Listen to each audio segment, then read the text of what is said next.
Yo tout le monde, aujourd'hui on se retrouve dans une nouvelle vidéo pour aborder un sujet que j'avais envie d'aborder depuis très longtemps sur ma chaîne et qui vous concerne tous et toutes, ou qui vous a tous et toutes concernés si vous êtes passé par la case école. Et c'est un sujet qui, je pense, fait beaucoup de mal à beaucoup de gens, ou en tout cas qui nous préoccupe énormément. Il s'agit des notes. J'avais envie de faire cette vidéo depuis longtemps parce que la réflexion autour des notes m'a suivie pendant toute ma scolarité. Est-ce que c'est bien de mettre des notes? Comment réagir face aux notes? Faire face à une note décevante? Comment aussi maintenir des notes hautes quand on atteint un excellent niveau? La réflexion a fait son petit bonhomme de chemin et sûrement que j'en changerai plus tard. Mais maintenant que je suis professeure, c'est aussi une réflexion qui prend une toute autre tournure puisque les notes, c'est moi qui les attribue. Et comment être juste? Je trouve que mettre une note, c'est presque aussi difficile que d'en recevoir une. Alors aujourd'hui, je vais parler uniquement du point de vue de l'élève, parce que j'ai passé la plus grande partie de ma vie en tant qu'élève pour l'instant, et je ferai une vidéo, si ça vous intéresse, sur le point de vue du professeur, comment je corrige une copie, comment j'attribue une note, quels sont les curseurs un petit peu d'évaluation. Mais là aujourd'hui, je vais vraiment vous parler de mon expérience en tant qu'élève, et de ce que j'ai pu ressentir face aux notes, et comment surtout j'ai réussi à m'en départir, ou en tout cas à minimiser les problèmes que ça peut causer sur le mental. Globalement, j'ai toujours été une bonne élève. Quand j'étais à l'école primaire, j'avais plutôt de bons résultats. Bon, il n'y avait pas vraiment de notes, ou très peu, et le bulletin, c'était cocher des cases acquis, en voie d'acquisition ou non acquis, et j'avais quasiment que des acquis, mais bon voilà, j'étais très contente de montrer à mes parents que j'avais des acquis. En primaire, j'étais pas une élève exceptionnelle, hein. J'étais une bonne élève, mais j'étais pas la meilleure. Et c'est quand je suis arrivée au collège et que au premier trimestre, j'étais première de la classe avec 17 de moyenne, que j'ai commencé à me dire waouh! Enfin, en fait, j'ai rien commencé à me dire, j'ai juste eu un waouh! J'étais choquée parce que je m'attendais pas du tout à déjà avoir ces résultats et en plus être la meilleure, en tout cas la première de la classe. Et en fait, je suis restée première de la classe jusqu'au lycée à partir de ce moment-là. Et pour moi, c'est plus devenu en fait un hasard ou une surprise, mais c'est devenu une obligation. C'est-à-dire que je me mettais la pression pour toujours maintenir un niveau d'excellence. C'est ce qui m'a permis d'avoir des bonnes notes dans toutes les matières, même celles que je n'appréciais pas ou qui me posaient beaucoup de problèmes, comme les mathématiques par exemple. Et c'est ce qui m'a permis ensuite d'avoir un excellent dossier pour rentrer en classe prépa. Mais si vous voulez, la note pour moi c'était vraiment le truc auquel il fallait faire attention pendant toutes ces années. Et même, je me souviens en troisième, j'étais quasiment kiff-kiff avec une autre fille pour être première de la classe. Et vraiment, je lui demandais toutes ses notes. Je vérifiais toutes ses notes pour essayer de voir si par hasard elle me dépasserait pas d'un demi-micro-point. Enfin, vraiment, ça devenait obsessionnel. Ce n'était que le début. C'était au collège, donc au collège au début aucune attente et puis finalement j'ai eu de grandes attentes et dès que j'avais une note très décevante, pour moi une note très décevante c'est en dessous de 15, voilà, du collège au lycée. Donc quand j'avais 14, j'étais à deux doigts de tomber en déprime quoi, vraiment. Quand je suis arrivée au lycée, je m'attendais à perdre beaucoup de points parce qu'on m'avait dit oui tu vas voir, tu vas perdre 4 points sur ta moyenne. Je me suis dit oula, j'ai 17 en troisième, c'est-à-dire que je vais avoir 13 au lycée, what? Et finalement, en seconde, je m'en sortais sans, je l'avoue, sans trop rien faire avec 16 de moyenne. Sans trop rien faire, sauf en histoire, je crois que j'apprenais vraiment comme une dératée les cours. Pas non plus un génie, mais je restais la première de la classe. Et quand je suis arrivée en première et en terminale, là, vraiment, j'ai eu des résultats très bons. Je restais la première de la classe. Et même de loin, c'est-à-dire que je suis allée en filière littéraire et il y avait beaucoup de gens qui étaient allés en filière littéraire non pas par choix mais par défaut. Ce qui fait qu'ils n'étaient pas si impliqués que ça dans la filière pour la plupart, hein. Bien évidemment il y en a qui avaient de bonnes moyennes quand même.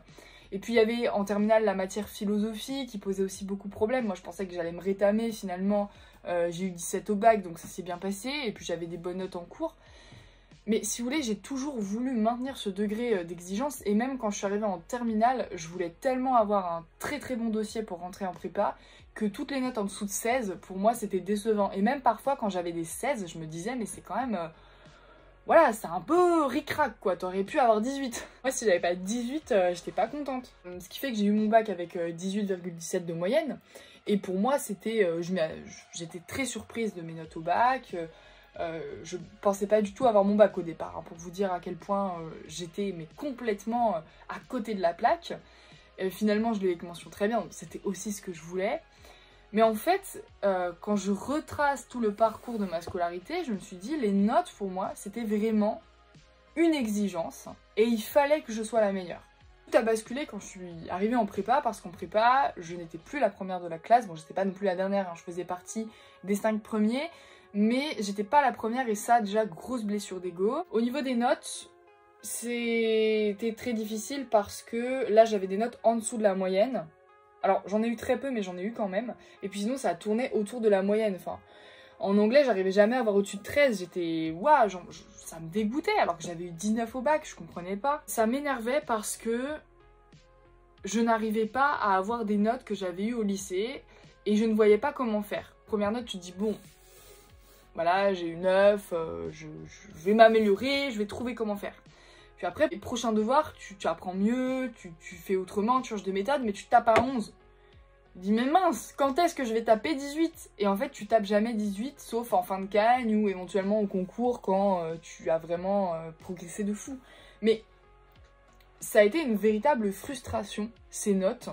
Et j'ai retrouvé cette frustration quand je suis arrivée en prépa agrégation, parce qu'en master et au CAPES, j'ai eu des notes excellentes. En fait, j'ai vraiment remonté, j'ai retrouvé mes 18, enfin j'ai eu mon master avec mention très bien, j'avais 18 de moyenne, j'étais la première de la promo.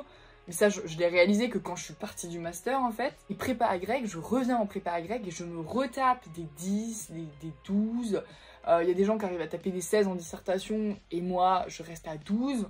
Je suis dégoûtée. Vous voyez que dans ma vie, la note, ça a été une grande importance. Suite à ça, j'ai commencé à développer, je vais pas dire une phobie des notes, mais en tout cas, une peur qui me pousse à avoir des comportements étranges. Je m'explique. Comme j'avais toujours peur des résultats et des notes, à chaque fois que je recevais un contrôle, par exemple au collège ou au lycée, eh bien je prenais la feuille, je la retournais et j'attendais que quelques minutes se soient passées pour éventuellement commencer à regarder 2-3 annotations. Hop, et là, je retourne, je regarde la note et c'est bon. Autre comportement que j'ai développé, juste avant le rendu d'un contrôle, qui est toujours un événement quand on est élève au collège ou au lycée, je disais à mes camarades, ah mais c'est sûr que j'ai foiré les vals, j'ai foiré les vals, j'ai foiré les vals. Je me la remettais dans la tête, je me refaisais le déroulé, je me dis, ah mais c'est sûr que j'ai foiré les vals. Et je recevais l'évaluation que je n'avais pas du tout foiré, j'avais même eu la meilleure note. Et donc, au bout d'un moment, mes camarades et mes amis en particulier ont commencé à développer, je dirais pas de la jalousie, mais en tout cas, et je le comprends, une forme d'agacement. Parce que eux n'avaient pas forcément ces notes-là et eux ne se plaignaient pas d'avoir foiré ou non l'évaluation. Et ce genre de personne qui dit qu'elle a foiré alors qu'elle a pas foiré, c'est ultra énervant, je le comprends. Et les rares fois où je pensais avoir réussi, c'était les fois où j'avais pas si réussi que ça. Donc en fait, j'ai commencé vraiment à m'enfermer dans ce truc, dans cette spirale infernale où je me disais que nécessairement j'avais loupé l'évaluation. Et en fait, je ne la loupais pas. Quand je suis arrivée en prépa, ça a pris un degré excessif, j'ai développé des comportements encore pires. Alors déjà, depuis le baccalauréat, je ne veux pas voir mes résultats, c'est-à-dire que mon bac, c'est quelqu'un qui me l'a annoncé que je l'avais, mention très bien. En prépa, mes notes, je les retournais directement, je regardais pas la note. Il y a même des notes que je n'ai jamais regardées en prépa, hein, que j'ai enfouies dans mon cahier parce que je savais que j'avais pas une bonne note.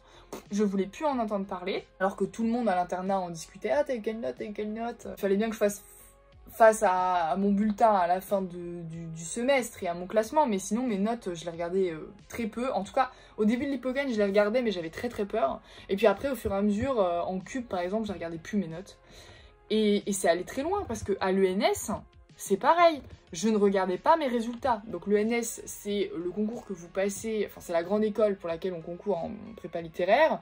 Et j'ai passé 2 fois le concours. La première année, j'ai loupé à 1,5 point et la deuxième année, j'ai été admissible.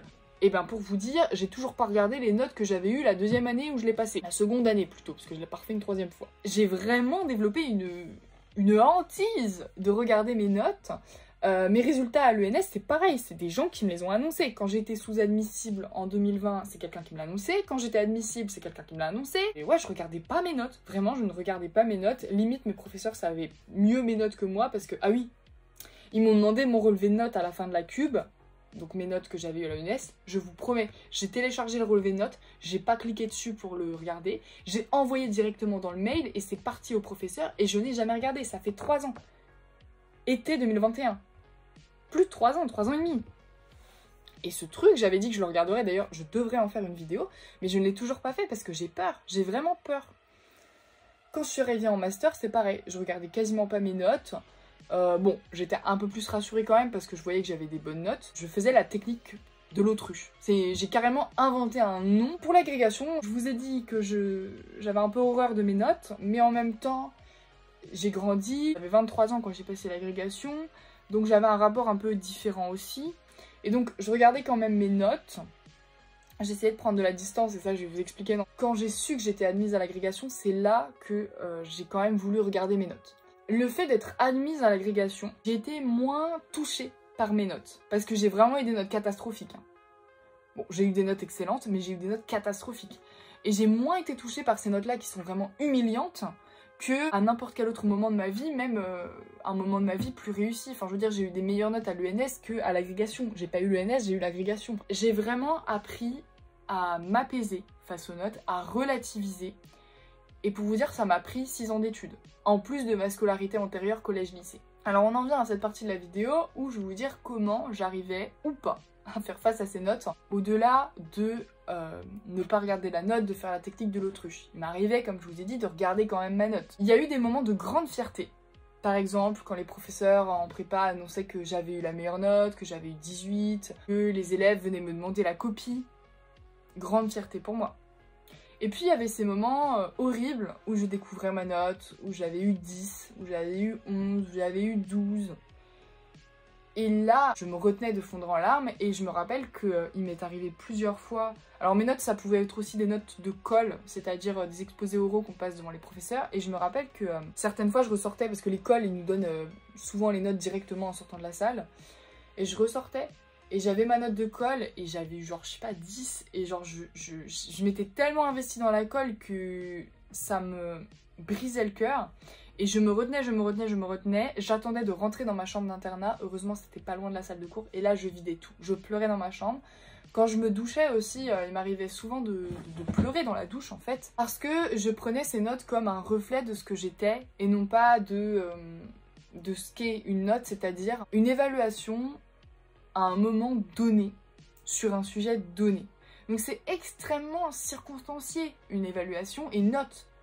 Ça ne dépend pas entièrement de vous, ça dépend aussi d'autres facteurs. Évidemment que ça dépend en grande partie de vous, mais ça dépend d'autres facteurs.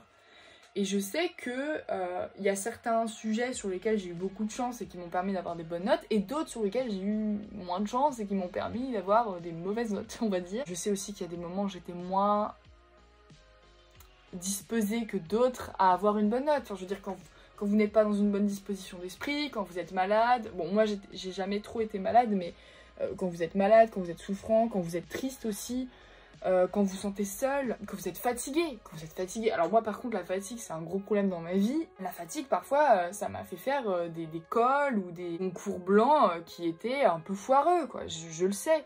Il y a même des copies que j'écrivais, je savais que j'écrivais du caca et donc j'avais pas envie de voir ma note du tout parce que là pour le coup j'étais sûre que ça n'allait pas aller. Parfois je pensais avoir fait quelque chose d'excellent, enfin pas d'excellent mais de bon, genre en anglais, et je me tapais une note nulle et ça c'était aussi mais horrible parce que tu t'investis, tu penses avoir bien fait et finalement paf, tu te tapes encore une note qui n'est pas à la hauteur de tes attentes et surtout qui ne récompense pas le travail accompli. Quelle solution trouver face à ce déséquilibre entre d'une part l'engagement, c'est-à-dire le travail, le temps passé pour préparer l'évaluation, et la note qui n'est pas au rendez-vous. Parce qu'à la rigueur, vous travaillez pas, vous avez une mauvaise note, ça paraît logique. Mais si vous travaillez comme un dératé et que vous avez une note qui n'est pas à la hauteur de vos attentes, comment faire? La première arme face aux mauvaises notes, c'est le temps. Le temps fait tout. Le temps apaise un deuil, en partie. Le temps guérit les âmes, on va dire, et ça fonctionne aussi avec les notes. Je sais que j'ai eu des mauvaises notes en prépa, même au collège, au lycée, mais ces notes-là, je les ai quasiment toutes oubliées. Sauf ma note de français au bac, à l'écrit, et ma première note de français en hypocagne. Franchement, le français, ça a été enfin pas une phobie, mais une hantise, et vous voyez, je suis devenue professeure de français. Le temps, ça veut dire quoi? Le temps, ça veut dire qu'il y a d'autres notes qui vont arriver après, donc on se concentre sur les autres notes, et après, au fur et à mesure, on voit qu'on progresse, et on oublie, ou en tout cas, on met un peu de côté les notes qui nous ont déçus. On a tellement de notes, on reçoit tellement de notes qu'on finit par les oublier. Deuxième arme efficace, c'est se projeter. Se projeter, c'est se dire voilà, cette note-là, je ne l'ai pas réussi, la prochaine, je vais un peu mieux la réussir. Et il faut aussi se mettre dans l'idée qu'on ne va pas progresser, faire un bond de géant, passer de 10 à 18 d'un seul coup. Il va falloir instaurer des paliers. Et dans sa tête, instaurer des paliers, c'est se dire, bah, peut-être qu'au prochain devoir, au lieu d'avoir 10, je vais avoir 12. Je me souviens en histoire, en Cagne, j'avais commencé l'année à 12, alors que j'avais fini l'année à genre 16, 17 en Hippocagne. Donc ça m'avait fait super mal de retomber aussi bas. Et en fait, à chaque nouveau devoir, en histoire, je gagnais un point. Donc j'ai eu 12, puis 13, puis 14, puis 15. Et à la fin de l'année, mon professeur m'a dit, dans la dernière évaluation où j'ai eu 15, il m'a dit « Vos progrès sont réglés comme une horloge ». Et cette expression, elle m'est restée parce que c'est exactement l'attitude qu'il faut avoir. Les progrès sont réglés comme une horloge. Si vous continuez à travailler, si vous vous appliquez, si vous travaillez de façon efficace et de façon productive, vous allez nécessairement progresser. Et progresser, ça se fait petit à petit. Ça ne se fait pas comme ça. Ça, c'est ce qu'on appelle un bond de géant. Le progrès, c'est long, c'est lent, et c'est étape par étape. Le progrès, il faut vraiment l'envisager sur le temps long et ne pas s'arrêter à 1, 2 ou 3 mauvaises notes. Il faut toujours envisager l'avenir, la prochaine note, qui sera peut-être la bonne. Ensuite, il y a un élément qu'il ne faut pas négliger aussi, c'est le fait que vous pouvez très bien avoir une bonne note à un moment donné, avoir progressé, et puis redescendre à une autre note avant de remonter. Les notes, c'est fluctuant, ça ne suit pas une courbe montante forcément tout le temps. Il y a des hauts, des bas, même indépendamment de votre investissement, même si le plus souvent, au mieux vous avez préparé une évaluation, au mieux elle sera réussie. En tout cas, ce que vous pouvez vous dire, c'est que peu importe la note que vous avez à votre évaluation, s'il y a eu de l'investissement au départ, c'est forcément mieux que s'il n'y avait pas eu de travail. Alors même si vous avez, je sais pas moi, 5, alors que vous avez révisé comme une bête, ça veut dire que vous auriez eu probablement 1 si vous n'avez rien fait du tout. Ce qui peut vous aider aussi à relativiser une mauvaise note, ou en tout cas à ne pas la prendre comme un échec déterminant pour toute votre vie, c'est à chercher des solutions pour progresser. Chercher des solutions pour progresser, c'est identifier ce qui ne va pas. En fait, comprendre sa note, ça permet de passer au-dessus, ou en tout cas de mieux la digérer. Si vous ne comprenez pas votre note, vous allez rester dans une attitude de rébellion, ou en tout cas de dégoût, de rejet, de frustration, qui va vous empêcher d'aller de l'avant et de progresser à la prochaine évaluation. Parce que c'est toujours ça, hein, l'idée, c'est de ne pas rester enfermé dans son échec, de rebondir sur cet échec et de trouver l'énergie suffisante pour évoluer, progresser. Combien d'élèves a-t-on vu, même je suis persuadée que vous l'avez peut-être fait un jour, chiffonner son évaluation, la foutre en boule dans la poubelle et ne plus jamais la regarder. En fait, si vous ne revenez pas sur votre copie, si vous n'acceptez pas d'avoir eu cette note à un moment donné, vous ne pourrez que difficilement progresser et surtout oublier l'amertume de la réception de cette note. Il faut vraiment envisager la note comme un passage et non pas comme un résultat. Et donc, comprendre sa note, c'est nécessaire pour passer à l'étape supérieure, c'est-à-dire progresser et éviter que ça se reproduise. Comprendre sa note, c'est voir quelles ont été les erreurs. Pourquoi j'ai plutôt ce type de note qu'un autre type de note? Pourquoi je suis dans cette tranche-là? Quand vous avez compris pourquoi vous avez cette note, vous allez plus facilement la digérer et plus facilement progresser la prochaine fois. Je me souviens, j'ai fait une vidéo sur cette chaîne où je comparais une copie à l'entrée d'Hippocagne en français, j'avais une 9, une terrible épreuve pour moi parce que je voulais être professeur de français et je me tape un 9 à l'arrivée en Hippocagne, ça fait mal quand même. Et je l'avais comparé à ma première dissertation de français à l'ENS qui était un 19 sur 20 je crois. Il n'y a pas photo. L'écart entre les deux, il y a 2 ans, enfin un peu moins de 2 ans, mais l'écart est énorme. Et quand je relis ma copie d'Hippocagne, je comprends ma note, je comprends pourquoi j'ai une 9. Mais sur le coup, je ne l'avais pas comprise, donc je n'ai pas pu digérer cette note. Je l'ai digérée quand j'ai comparé les deux, en fait, donc quasiment 3 ans plus tard. Quatrième point qui est important, c'est se dire que la vie ne s'arrête pas à une note. Alors ça, je suis persuadée, pareil, que vos parents vous le répétez, que les professeurs vous l'ont répété, mais c'est vrai. C'est vrai parce qu'en fait, une vie ne s'arrête pas à une note. Une vie s'arrête à un ensemble de notes. un ensemble de résultats qui reflètent d'une part votre niveau dans la matière ou dans le domaine que vous voulez faire ou pour lequel vous avez des notes. Et en aucun cas, ça ne vous note pour d'autres domaines. En aucun cas, ça ne note la personne que vous êtes profondément. En aucun cas, ça fait de vous quelqu'un de nul si vous n'avez pas des bonnes notes en hypocagne. Moi, je connais plein de gens qui ont eu des notes décevantes en hypocagne et qui ont rebondi et qui ont eu des parcours exceptionnels dans d'autres domaines.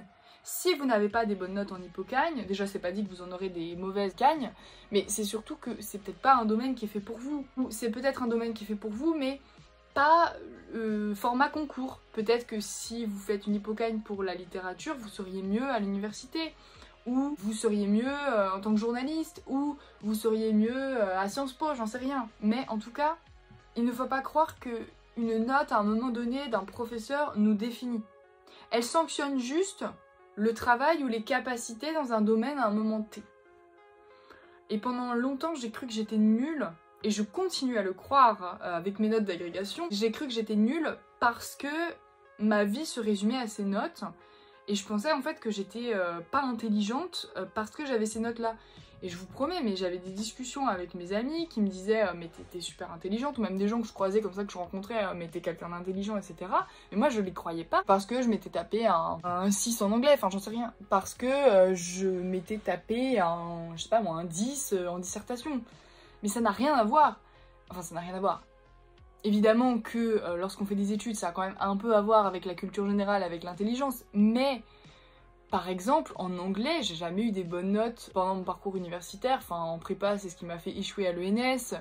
À l'agrégation, c'est pareil, j'ai eu 6,03 sur 20 à la version anglaise. Pour autant, je parle anglais, je suis capable de parler anglais couramment. J'ai des amis anglais chez qui je vais faire un séjour chaque année. Ils ne parlent pas un mot de français. Et j'arrive à communiquer avec eux, avoir des discussions philosophiques. Donc, ces notes, en fait, elles ne notent qu'une infime partie de ce que vous êtes capable de faire. Et ça, il faut vraiment le comprendre. Parce que si vous ne comprenez pas ça, vous allez vous résumer à vos notes et vous allez tomber dans un profond désespoir, comme ce qui m'est arrivé à certains moments de prépa, ou même d'agrégation. Et ce qui peut vous aider dans cette phase de dédramatisation de la note, et en tout cas de vous dire que ça ne vous résume pas, c'est de profiter des autres aspects de la vie que des études. Par exemple, lire un livre pour le plaisir, passer un moment avec sa famille, passer un moment avec ses amis, sortir, voir du monde, bouger, aller au cinéma. Et vous allez voir que en fait, vous n'appréciez pas seulement le fait d'avoir une bonne note, mais vous appréciez 1000 autres éléments de votre vie qui vont vous permettre justement de surmonter ces notes qui sont parfois un peu sèches, parfois un peu difficiles, effectivement. 5e étape aussi qui peut vous aider à surmonter des notes décevantes, c'est d'apprécier les notes quand elles sont bonnes, ou quand elles sont meilleures. J'ai trop peu apprécié mes bonnes notes quand j'étais au collège, au lycée. Au bout d'un moment, je m'habituais à mes bonnes notes. Quand je vous disais, au lycée, si j'avais pas 16, ça n'allait pas. Mais même quand j'avais 16, je n'appréciais pas le 16. Ou alors j'étais juste soulagée. Je pense qu'on minimise beaucoup trop nos bonnes notes. Quand on a une bonne note, il faut vraiment la savourer, l'apprécier, se la remémorer, relire sa copie. Se faire plaisir. Relire sa copie quand on a une bonne note, c'est un plaisir. Voir les bonnes remarques d'un professeur, c'est un plaisir. Ne négligez pas ça. Moi, trop souvent, j'ai remis ma copie, hop, dans mon cahier, je l'ai foutu au fond, c'est très bien, j'ai eu 16, allez hop, basta. Non, pas basta. Ce 16, il va me remonter le moral, mais il va aussi me prouver à moi-même ce dont je suis capable. À l'agrégation, par exemple, ma meilleure note, enfin ma 2e meilleure note, c'était un 16 en dissertation à l'écrit. Bah, j'ai relu ma copie, et quel plaisir de relire ma copie. Je me suis dit, ah oui, là, t'as fait quelque chose de bien. J'ai été voir le rapport de jury, et le plan du rapport de jury sur cette dissertation, c'est le mien. Quel plaisir aussi de relire ça. Relisez vos réussites. Et même s'il y en a très peu, relisez-les. Il y a toujours forcément une réussite à un moment donné qui va vous conforter dans ce que vous faites et qui va vous aider à persévérer. Deuxième conseil qu'on pourrait utiliser, c'est arrêter de se comparer. C'est très difficile, surtout quand vous êtes en train de préparer un concours, notamment en prépa, quand il y a des classements, mais aussi quand vous préparez un concours de l'enseignement. C'est difficile de ne pas se comparer. La première chose que font mes élèves quand ils reçoivent leur copie, c'est pas de regarder leur note, mais c'est de regarder la note du voisin. En fait, vous ne devriez vous comparer qu'avec vous-même. Et même quand vous préparez un concours. Je m'explique. Pendant toute mon année de préparation à l'agrégation, je n'ai pas arrêté de me comparer aux autres. Je voyais les autres pas stressés, je me disais mais mince, ils y arrivent. Je les voyais qui parlaient de thèse en dissertation et moi je me tapais des vieux 11. Je comprenais pas en fait, je me dis mais c'est que j'ai vraiment pas le niveau, qu'est-ce que je fous ici quoi. Et puis au bout d'un moment j'ai arrêté de me comparer aux autres, j'ai arrêté de chercher à savoir combien ils avaient eu en notes et j'ai fait mon petit bonhomme de chemin. Je progressais de dissertation en dissertation et puis un jour j'ai reçu une dissertation, j'ai eu la meilleure note de la classe, bon j'ai eu 13 mais c'était la meilleure note. Je ne m'y attendais pas parce que j'avais arrêté de chercher à savoir ce que les autres avaient. Je me suis seulement mise en compétition avec moi-même. La compétition, que ce soit un examen ou un concours, elle est uniquement avec vous-même. Si vous êtes compétitif avec le vous d'avant qui a eu 11 à l'évaluation d'avant, vous allez avoir une meilleure note à l'évaluation d'après. Si vous vous dites je fais mieux qu'avant, je fais mieux que le mois d'avant, vous allez faire mieux avec le vous d'après. Se focaliser sur soi-même, ça m'a beaucoup aidé pendant mon année de préparation à l'agrégation. Et j'aurais pu très vite abandonner, avoir peur face à la concurrence parce que ma prépa était une prépa de province. Je me suis dit, si moi dans ma prépa je me sens pas bien, mais qu'est-ce que c'est le niveau qu'ils doivent avoir à Paris ou à l'ENS quoi. Je ne fais pas le poids face à tous ces gens-là. Et finalement, j'ai réussi à avoir l'agrégation du premier coup. Et j'étais pas la dernière non plus dans le classement. Donc, bon, j'étais pas la première non plus. Hein. J'ai pas eu un classement ouf, mais au moins je l'ai eu. Et mes notes, elles étaient, mais pour certaines, catastrophiques. Enfin, ma pire note, c'est quand même 3,67 à l'oral, quoi. Mais si j'écoutais les autres, je me serais fait peur et j'aurais pas abandonné, mais en tout cas, j'y serais allée avec moins de confiance. Et j'aurais moins réussi. Donc toujours dites-vous que c'est une compétition envers vous-même et que, quoi que vous fassiez, vous n'avez rien à perdre. Faut donner le meilleur de soi-même, mais en se disant qu'on n'a rien à perdre. Alors évidemment, moi je suis allée aux écrits de l'agrégation en me disant que si je ne réussissais pas, enfin je paniquais au résultat parce que je me suis dit c'est une année de perdu. Mais en même temps, quand j'ai passé les écrits, il y avait ce sentiment de on verra bien ce que ça donne. Je m'attendais à rien. Et quand j'ai vu que j'étais admissible, j'étais choquée parce que je pensais pas que je serais admissible. Et quand j'ai vu que j'étais admise, j'étais choquée parce que je pensais pas que j'allais être admise, mais en même temps je ne m'attendais à rien. J'ai passé les écrits, j'ai passé les oraux. Les écrits, vraiment, j'avais aucune idée de ce que j'avais fait. Les oraux, je savais que je les avais foirés. Bon, c'était le cas. Mais jusqu'au dernier moment, je n'y croyais pas. Et jusqu'au dernier moment, j'ai continué à me dire, on verra bien. Quand vous arrivez à vous dire que la compétition, elle est seulement envers vous-même, vous avez une relation beaucoup plus apaisée aux notes. Parce que vous occultez totalement ce qui se passe à côté. Le potentiel gars qui a eu 18 alors que vous avez eu 10, il n'existe plus. Et tout de suite, les choses deviennent beaucoup plus simples. Alors évidemment, tous les conseils que je viens de vous donner, c'est du travail mental. Moi, ça s'est pas fait en un claquement de doigts, hein. Ça s'est fait au bout de 6 ans d'études, à force de passer des concours qui vous rabaissent plus bac terre. Et ce qui m'a le plus aidé, je pense, c'est de savourer mes victoires. Quand je dis que j'étais admissible à l'ENS, les gens me disent « mais waouh, c'est exceptionnel ». Moi, je trouve pas ça exceptionnel. Je n'arrive pas à le trouver exceptionnel. Et ce qui m'aide à avancer, ce qui m'a aidé à avancer pendant la prépa agrégation, c'est de me dire « ah ben j'étais la seule admissible à l'ENS et les autres me disent que c'est exceptionnel ». Donc finalement, peut-être que je peux réussir. C'était ma petite réflexion sur les notes et sur ce que j'ai vécu. Encore aujourd'hui, je repense à toutes ces notes avec une amère nostalgie. Et c'est en prenant compte de tout ça que j'évalue mes élèves. Alors je pense que je ferai une vidéo sur le point de vue du professeur pour vous montrer à quel point c'est difficile de noter des copies. Surtout quand vous-même vous sortez d'études et quand vous avez reçu des notes, il n'y a pas si longtemps que ça. Mon dossier scolaire, en fait, ça a été la plus grande réussite de ma vie jusqu'à maintenant. Donc finalement, c'est aussi ce qui m'a permis de devenir qui je suis. Mais en tout cas, je sais très bien que je ne me résume pas à mes notes et que vous non plus. N'hésitez pas à me dire, vous, en commentaire, quel a été ou quel est votre rapport aux notes, que ce soit au collège, au lycée ou dans vos études. Je vous retrouve très vite pour une prochaine vidéo.